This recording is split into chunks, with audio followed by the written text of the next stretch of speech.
I want to introduce Chris Johnson. She is with the Twin Cities chapter, and she's their president-elect and webmaster. Chris, are you here? You're here. I heard we were talking with you just a little bit ago. If I should unmute it. Yes, I'm here. Here you are. Good. So Chris is here from the Twin Cities chapter, and today it's going to be a pretty informal talk, guys. We're going to be talking with Chris and starting with Chris, and then we're going to kind of have a round robin of questions, and that's where we're going to kind of lead today's discussion. Is going to be based on what we're all thinking of and questions that we want answered, or that we're wanting to kind of pull information from other chapters and communicate with other chapters. So that's our agenda for today. So Chris, welcome. We're excited that you're here with us today. Thank you. Kind of to start us off, I wanted to kind of turn things over to you and see if, tell us a little bit about you and your chapter website and your involvement with them so far. Okay. Well, I'm the president-elect, and this is my first year on the board. So it's been a learning curve. That's been a learning curve. Our webmaster, who had been the webmaster for a long time, decided she was unable to continue doing that. And so, you know, we had to fill this position, and I picked it up because it needed to be done, but I'm not necessarily a webmaster, although I kind of feel I'll probably end up being the webmaster forever and ever. I don't know a lot about web construction and managing content and, you know, some of the rules. And so, and neither does anybody else on the board. And so we're all on a huge learning curve about what to do with the website. And we want to make some huge changes. The site has been static for a long time. Content is aged. We're starting to pull off some old things, put new things on. We upgraded recently. We use WordPress, and we recently upgraded from the real basic package to a business package, which has all kinds of functionality, which we have to learn how to use. We want to engage in some of the social platforms, and WordPress will allow us to do that, but we have to figure out how to do it. So we had a lot to do. Yeah. I see a message, from Liz. Does anybody else use WordPress? We heard at the region meeting in July that StarChapter was a platform that a lot of chapters were using. And so we looked into that, and we're trying to weigh our options. Is that the avenue we should take, or should we really try to flesh out WordPress? And at this point, because it's really expensive to change and we're in a huge learning curve, we're going to stick with WordPress and really try to maximize it before we make any big changes to a different kind of platform. So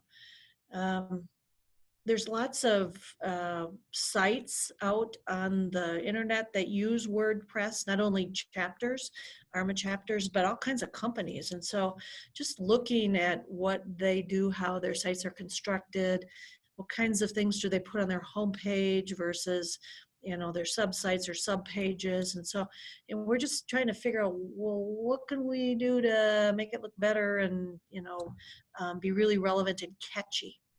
We have our theme for this year is really about the members, maximizing member benefit. And we want to have the website as a resource, a really valuable resource for members. So we want to push people to the website. Here's information. Here are links to other places. You know, we want to catch you on your phone or your tablet. And so we really want to engage people and have our website do that, help us do that. Yeah. Chris, do you want me to share your chapter website on our screen, or do you want to do that? Do you want to take a navigation and kind of show people your site right now? Well, I'll sure try. I'll go there and try. Where am I going? At the bottom of your screen there should be a green button that says share screen. Okay. Oh, here we go. Okay. All right. Can you see our website? We can, yes. Okay. We do use Eventbrite for registration and any kind of financial transactions between attendees and the chapter.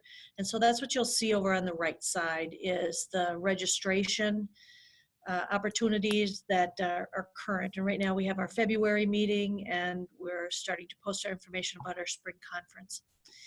This is our front page.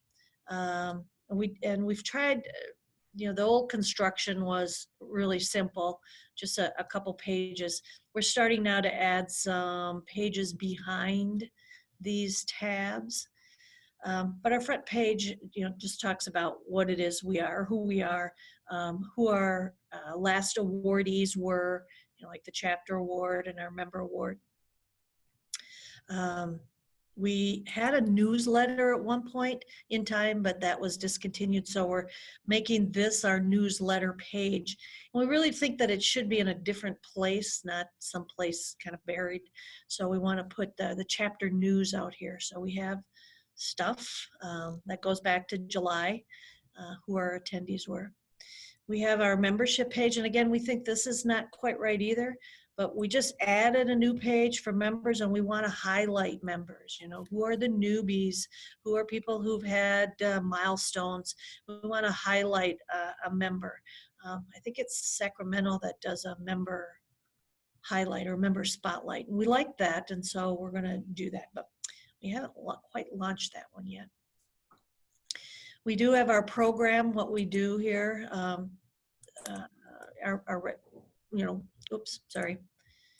We post the whole year what we're going to do, and then registration for events. So we can get to registration from a couple places, but we do post things. What we have not done yet that we want to do is post the slide decks from all of the presenters, but we want to put that in a place that's secured and only available to the members, not to the population at large. And we have not done that yet. And then we post information about our conference. And, we're recruiting sponsors at the moment, and we do not have the agenda listed, but that should be coming very soon. We have our board, what we do with our board, got a picture of all of us. And this is me right there. And then contacts, how we can get a hold of people. And then, you got to have a disclaimer on your website about, what it is you will and will not do and protect yourself. And then we put resources over here, job postings, who our sponsors are, why we like sponsors. And I borrowed this from North Virginia chapter. I really liked what they said, so I just picked it and then customized it to fit Twin City. But they had a really good way of describing the benefit to sponsors. And we also wanted to, for our sponsor registration, we put together a matrix of what do you get for the dollar that you invest. So we describe what vendors can expect when they contribute to our conference, and then options for them to contribute. This is new. We just did this, and we found in doing research that other chapters were doing that. How do you describe benefit to sponsors? And we really need sponsors to help us. We have a vast library that members can check out. I'm not going to go there. It's a huge library. One of our sponsors, or one of our chapter members, is a sponsor also, and they hold the library for us and actually do the transactions for the libraries. But you can request libraries. We do list the international things here. And then we have board stuff. What does the board do? So we have our calendar, we have our strategic plan. We also have like position descriptions. This is a brand new thing too. We entered a board, almost all new members on the board, and none of us knew what we were supposed to do. So we had to figure out what it is. And we went to, I think it was Canada, Edmonton, and use resources from their site to help us do that. We've recently started posting our minutes here. We have not started driving members to it yet, but we want members to see what is the board doing for you. So we're starting to capture that. And then we have all of our operating procedures here. So we also want to be as transparent as possible. And so we're posting as much information as we can. What we're missing though is a lot of the kind of catchy things. The real estate on the screen when you look at it isn't used well. Like here's all this white space. We need to reconstruct this so that we're maximizing the real estate, getting the message out in as few clicks as possible, and just having good content. And I found that University of Minnesota has, through their extension office, has WordPress classes. And so I'm going to be taking 2 classes, Wordsmith 1 and Wordsmith 2. So we can figure out how to do that. Wordsmith has great tech support, but it's all online and, through chat rooms. And I think that's hard to learn how to function when you're having one-sided conversations with people. So I'm really looking forward to that. I did look for other vendors closer to my home because the campus I have to go to is in Duluth, which is about 100 miles from my home. Worth it though. When I was looking at local vendors, they were charging almost $1,000 for the same class. And so Duluth is nice, so we're going to Duluth. Yeah. What other type of, so Chris, you've kind of talked a little bit about some of the resources that you used. Tell me a little more about that process. So you borrowed something from other chapters. Was that an idea that you had to kind of do Google searches or look at other chapters?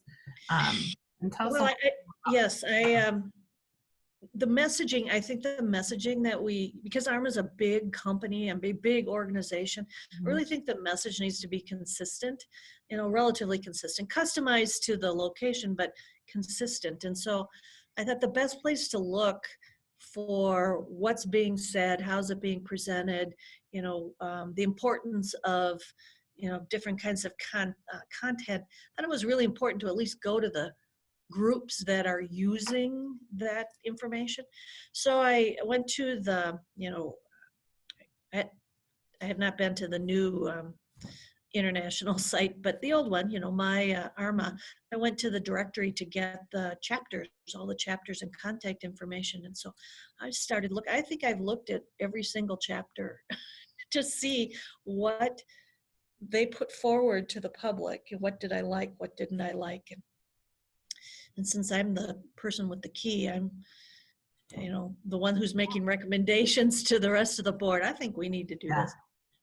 So I looked at the presentation, and then I've looked at the content, because when we were looking for PDs, we're going to update our operating procedures, we're going to update our financial procedures, craft some auditing procedures. We need to go and find out what's being done in other places, and how does a non-profit organization work, and so I started looking close to home, and then I'm starting to expand my look and see, well, what do other people do, what's catchy about sites, what's frustrating about sites. And so I do find that there's lots of chapters with great information, and then lots of websites that are really static and you don't get a whole lot out of it. But yeah, so we're all working on it. That's the point behind our call today, is that we're all working on it, and it's a work in progress for a lot of us too. So yeah. Chris, Yeah. Chris, sorry, go ahead, Liz. yeah, thank you. I had a simple question. I think you said you looked at a number of the websites, and there were some things that you thought didn't work really well beyond those items that were just static. Could you highlight some of the things you saw that you decided to try and avoid with your site? Yep. A couple of them are the number of clicks to get to content, using terminology that's intuitive.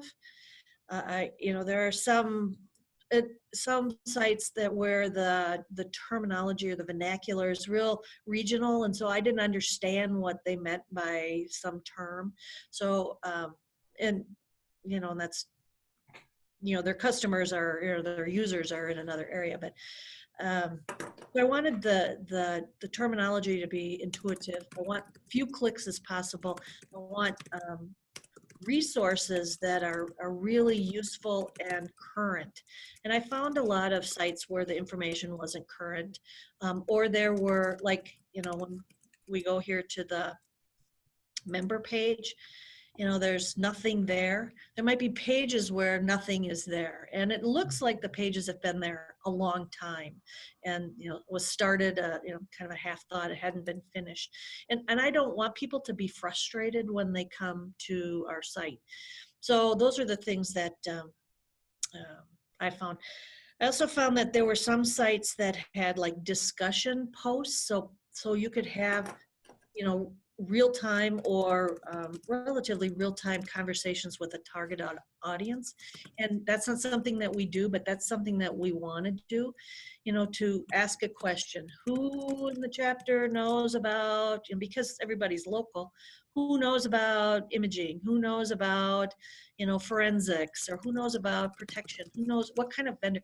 So we want to be able to have that kind of close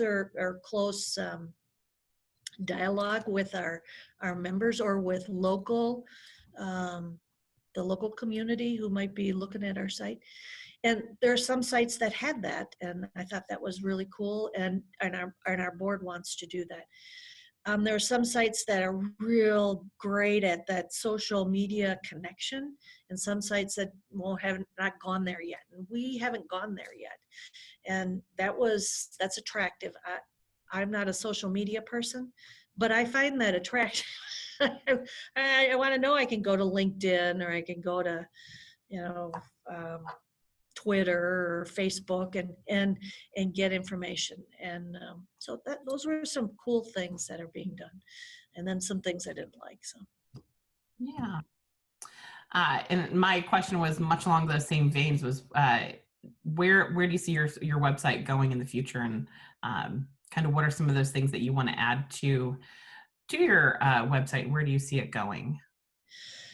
Well, I think we need to change the layout of this, the format of it, because as I said, the real estate, when you look at it, it's great that it says Twin City ARMA in great big letters, but it doesn't, if we want our sponsors to really be active sponsors and engaged, I think we need to put some sponsor things out here, whether it's the premium sponsor, their logo, or a list of a kind of a rotating list of sponsors who contribute to our monthly meetings. They do a gift of some kind, or they're paying for some portion of it. I think we need to promote that on the front page.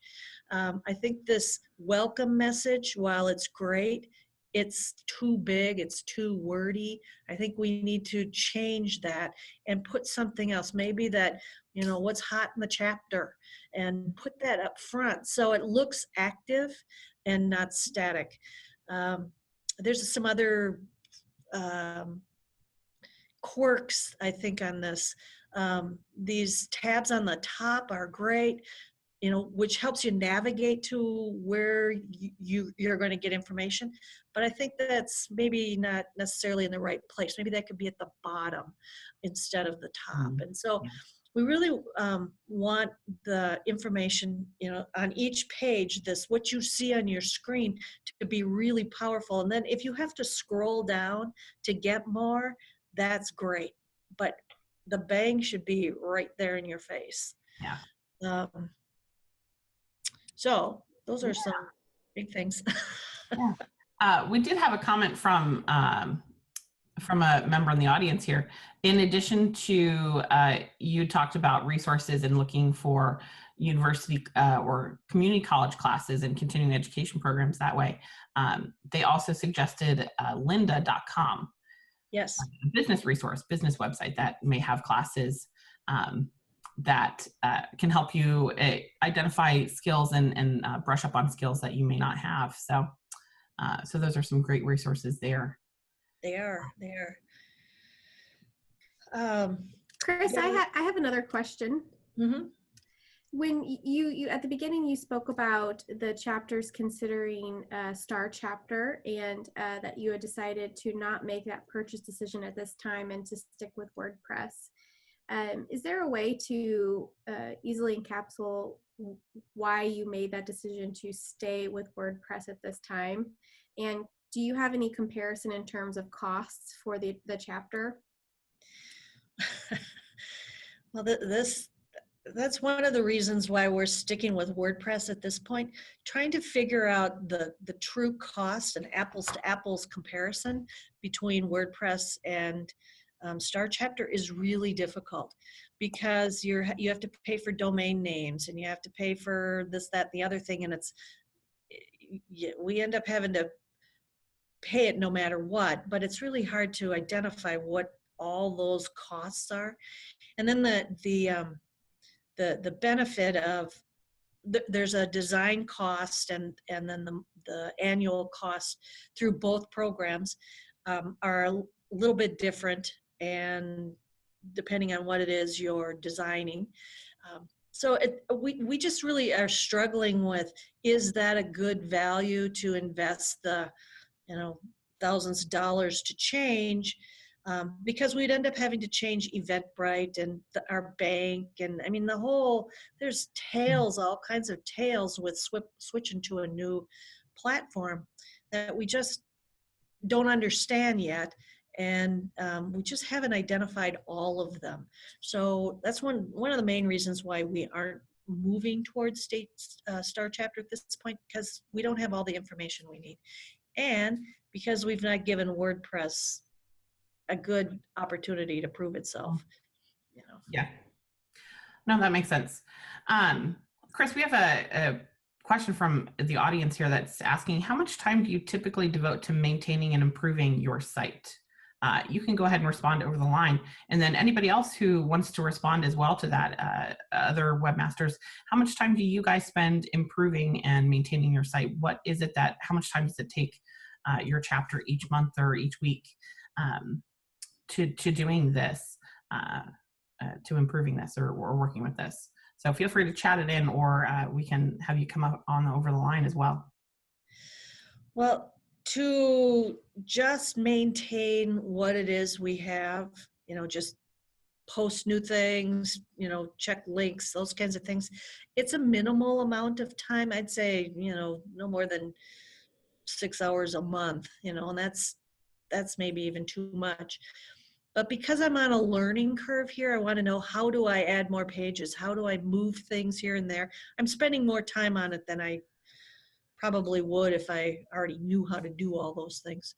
So, I spend probably 10, 15 hours a month just trying to figure out, well, what does that button do? And, what is that term? Like, they use the term widgets here. In my job, we call them sidebars. In WordPress, they call them widgets. Well, it took me a while to figure that out. What do you mean by a widget?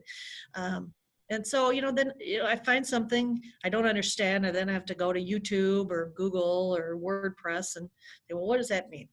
So I'm spending a little bit more time than I probably would once I'm skilled at managing it. But, no more than about 6 hours, and that's probably on the high side at this point. We have a question from the audience here. It's curious if WordPress is a free service, and if not, how much is the expense? And I recall that you said you guys just upgraded to a paid service. So if you could maybe talk a little bit about what you get with the amount that you're paying, I think that would be really interesting for those who are listening in. Well, there's, just like StarChapter or any other website or blog site applications, there are levels of service that you can get. And here, I'm going to stop sharing my screen so you can see me here. In WordPress, I think there's 4 levels of service that you can get. 3 for sure, maybe 4. The very first one is called Basic, and that's open to anybody to use, and you really get just basic functionality. You can do blogging, you can put an image. They do have some templates that you can use to design your site. But when you pay a subscription fee, a different amount, you get different kinds of functionality. You can connect to social media sites. You can connect to like PayPal or Eventbrite like we're doing. You can have different privacy settings for different kinds of functionality. So the more you pay, the greater amount of tools you get to do what you need to do. We started this site in 2013, and we chose at that time to do just basic things and basic service. So we had to pay for a domain name. We actually had to pay for a couple domain names, and then tie them together so that whoever's looking for the Twin City ARMA chapter, they can look using different terms to find us, and it points all to the same site. So we have to pay for those, and then we had to pay for some other licensing, and that's outside of using WordPress. You have to pay for those no matter what if you want to be on the internet. So we chose basic functions, and we just this year decided, or actually it was in the fall, decided that's not working for us anymore. We need more. Because social media is a big platform, you know, a lot of people communicate via that way. We need to be engaged in that, and we couldn't do that with the basic service. So we decided to do upgrade and take advantage of some of that greater functionality that's offered with that subscription fee. Now the fee itself is about $300 a year, and which isn't bad. That's a pretty small fee. We do have to pay for the subscription fee for Eventbrite. That's a fee we have to pay for, and those domain names that I said. And then we have some mailboxes, some like Gmail accounts that are connected to this. So did that answer your question? It did. That did. That was great. Let me look at the next one. There are a couple other chapters who have said that they, another chapter online here said that they have switched from WordPress to StarChapter, and they concur with everything that you said. Mentioned there's a lot that goes into it. So it'd be nice to know how they made those that decision, and then how did they figure out the benefit, the cost benefits, or the cost comparisons. It'd be nice if they would share that, or if they could share it with us. Yeah, and then, so that's a question that we've asked on the line here. What are the costs for other chapters for their websites and their hosting? Hi, this is Ed Sturgeon from the Denver Mile High chapter. I was the one that made the comment about switching from WordPress to StarChapter here within the last year. And all those things that you mentioned about, you know, you have to take a look at all the costs that you're currently incurring with like WordPress and Eventbrite and domain names and all those types of things. And what we were realizing was that, you know, we were paying all those fees to all these different places, and with StarChapter, we're able to pay it all in one place. And so that was a benefit. And being as large as the Denver chapter is, very similar to the Twin Cities, StarChapter charged us $8.99 to do the implementation of the software, and then our monthly maintenance fee is $100 a month. And again, that's based on your member size and all that kind of stuff. And then we have a domain fee that we purchased through StarChapter that I believe is around $25 a year. So after looking at all of those costs and comparing them to what we were spending with WordPress and Eventbrite and all those types of things, it was very similar, if not less expensive, after we did the initial move, which was, you know, quite a big, large money. You know, $900 is something to put out, you know, for a chapter. That's a lot. but we had the money in our funds and we were able to do that. What is really nice about having StarChapter is everything is in one site. You don't have to have much training on building websites or anything like that, which I do not have. And I was the project lead when we converted everything from WordPress to StarChapter. And now that everything's in StarChapter, we as a board are able to make changes to the website very easily without a lot of web design knowledge, which is very helpful. So I just wanted to add all that. Yeah. Great, thanks. Sounds like I'm promoting StarChapter a lot, right? Yeah, it's okay. Yeah, those who have StarChapter have a lot of good things to say about it, and have found it for the most part, sounds a very useful tool. From HQ's perspective, we've been having slow, steady conversations with them about ways that we might be able to provide some purchasing discounts to our chapters who use that, but they haven't yet come to a place that we think makes sense. For the chapters, it's not something that ARMA would be making a profit on, all passed on to chapters, but we're hoping to come to some sort of agreement should that be an option.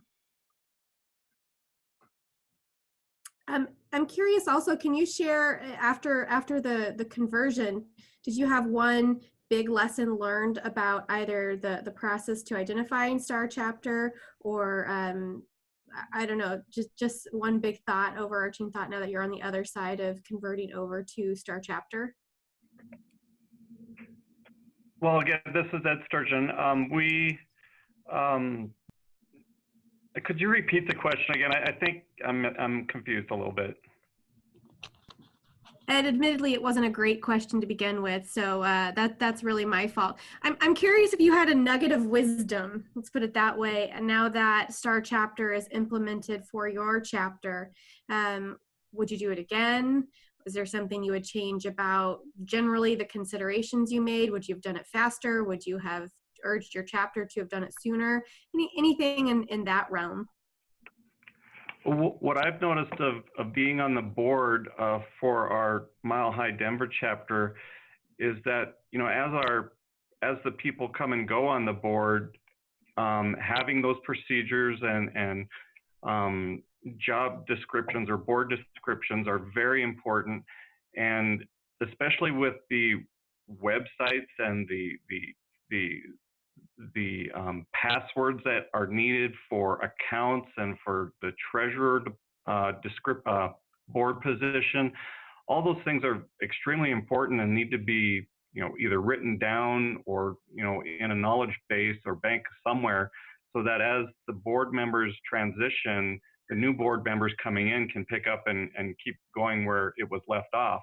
And having StarChapter has made our board, in my opinion, a lot easier, because we're only going to one system to do most of our stuff, to set up meetings, to handle registrations, to do business partner information and programs, and to do the newsletter and to send out emails and to communicate. That can all be done through StarChapter, which, in my opinion, was one of the things. It was very hard and difficult to manage everything when it was in separate places. And as people left the board, it was like, well, how do we do the newsletter, and where is the newsletter, and how do we set up a meeting, and where, you know, and we had to learn WordPress, and the people that left the board, they didn't know how to run WordPress. And so just those types of things of, you know, having it in one system was a great benefit, in my opinion. That's great. Thank you for that insight. The consolidation helped you guys govern more efficiently and consistently when it came to changes, and that sounds like that was a real win for you guys. So that's fantastic. Tammy from Arma Madison also said online that she can share. So Tammy, if you wanted to share some of your insights as well, please go ahead. Hi, we had a very similar experience as the last speaker. Costs were maybe a little less because we're a smaller chapter, one of the two big sticking points that I'll point these negative or areas of opportunity out quickly. One of them is it's only as good as the amount of time your members or your web developers or people adding content are going to put into the site. We've struggled with that. We don't know who's doing what. We don't have anything formal set up. There's lots of overlap. So I'm VP of members. So where do my roles fall in the website and my duties and responsibilities? And that's a conversation we've had to have as a board. The other thing is you can't mass mail people with StarChapter. They have to verify their addresses. So if they don't verify, they will not get an email sent. And that was a big issue with us because we have a lot of people that we email that come to our seminar, but they don't necessarily come to the monthly meetings. And they were just ignoring the verification, or they didn't have their spam filter caught our email and didn't even see that they had to verify our email. So we kind of find ourselves doing double work when it comes to emailing out notifications to not just members but non-members as well. That's a tough area to get in to take care of. So that's basically what I had. Tammy, that is so true. This is Ed from Denver again. We struggle with that problem as well here in Denver. Although what we have come up with to hopefully fix that is the board members are going to email directly from their own personal email accounts to the members. We're going to each take 10, 15, 20 members and make sure that they get those verification emails so that they can again become a member on our website, so that they can get those mass emails and get the information to the website. And it's only as good as much effort you put into it. So during our educational meetings every month, we're going to try and put blurbs on the website for people who are there, to go to the website, update their profiles and things like that. Make sure you verify your email when we send it out to you, those types of things. So that's kind of how we're handling that. But those are all things to take into consideration. Yeah, that's what we're doing too. We didn't want to have to use our personal emails, but it seems like that personal touch is something you have to have, or people just ignore it. Then they won't do that verification. Exactly. And it's kind of a catch-22. What comes first, the members or potential members coming to your site, or the information on the site driving the members to, or potential members to the site? It's kind of a circular problem that's kind of difficult to grasp and get a handle on. This is Chris from Twin Cities. We, don't use an automated email system. We do have one person assigned to, and that's our communications person or director. She is assigned to do all the communications with the members. And so with our membership director and our sponsor director, we keep it's a manual process, but we keep the contact list up to date. And she's the only person who sends out communications for the chapter, because we don't want to, inundate people with information. We want kind of brand and name recognition. It's always coming from Lisa, this is her address. And so that's how we're tackling that. But we do want to drive people, and she puts in all exchanges any emails that she sends out, links to the website, links to the board president, links to the registration for the monthly meeting. And so it's she's assigned to do that task, and she does it wonderfully and has been doing it for a while. So we don't use an automated system. We still do that personal touch, and she does use her personal work email to send it out. And and we've talked about this a lot lately about if, using our personal emails, if you're with the power of the sender, the organization that the sender works for, we seem to have better results when email comes from a sender that's from a big company like General Mills versus somebody who is from a little company that nobody's ever heard of. And so there seems to be better response. It's kind of the subliminal thing, I think. But anyway, she's from a fairly good size organization, so she gets good response from people, and they do let her know when they don't want messages, and she does. When she gets bounce back messages, she addresses those. So Okay. that's what we do in Minnesota. Great. Are there any other questions from the audience?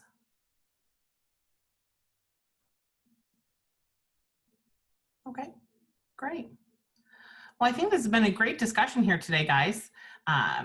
And, as Chris was saying earlier too, our websites are constantly evolving and working through and becoming different things, because what's cool, cool and hot right now may not be the cool hot thing in the future, particularly with websites. And as technologies change, it changes everything about that. So they're constantly evolving and kind of working on those and revamping those. It seems to be a constant struggle for all chapters, as we can kind of tell from those on the line today. So without any other questions, I want to thank everybody for being here today. Particularly want to thank Chris. Thank you so much for preparing and speaking with us here today, and for everybody's participation on the line here today. So join us again at another community call in the future. We're going to have some more dates and topics coming up in the next chapter connection. So make sure and check us out, okay?